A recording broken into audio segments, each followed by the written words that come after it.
कामिला, जी मैं आपकी क्या मदद कर सकती हूँ? एक सवाल पूछूं तुमसे? बिल्कुल, आप क्या पूछना चाहते हैं?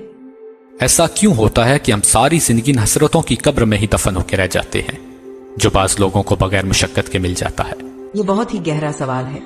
मुझे लगता है कि कुछ चीजें तकदीर का हिस्सा होती हैं और कुछ आपकी जिंदगी में आने वाली आजमाइशें होती हैं जो कई एतबार से आपको दूसरों से मुख्तलिफ करती हैं। क्या तुम्हें नहीं लगता ये नाइंसाफी है? बिलफर्ज अगर ये दुनिया की जिंदगी एक ही जिंदगी है तो हाँ, ये बहुत बड़ी नाइंसाफी है। लेकिन आप मुसलमान हैं और आपका ईमान है कि इस जिंदगी के बाद मिलने वाली फलाह ही असल कामयाबी है। मैं समझता हूँ, लेकिन कुरान कहता है इंसान को वही मिलता है जिसकी वो मेहनत करता है। लेकिन जब थक मेहनत करने के बावजूद भी आपके हाथ खाली हों और किसी ऐसे के पास वो सब कुछ हो जिसे ये अंदाजा ही ना हो वो किसी और के ख्वाबों को पांव तले दबाए खड़ा है, जिसने शायद इस सब के लिए कभी शुक्र भी ना किया हो। हर शख्स एक बेहतर मुस्तकबिल की फिक्र में अपने आज को पैरों तले रोन देता है। ये इंसानी फितरत है। हर इंसान को कुछ ना कुछ चाहिए और जो उसके पास है वो उससे नाखुश है। और आपने बिल्कुल ठीक कहा, इंसान को उसकी मेहनत का ही फल मिलता है। लेकिन आपको समझना होगा कि सबके लिए सब कुछ नहीं होता। सोचना छोड़ दीजिए कि किसके पास क्या है।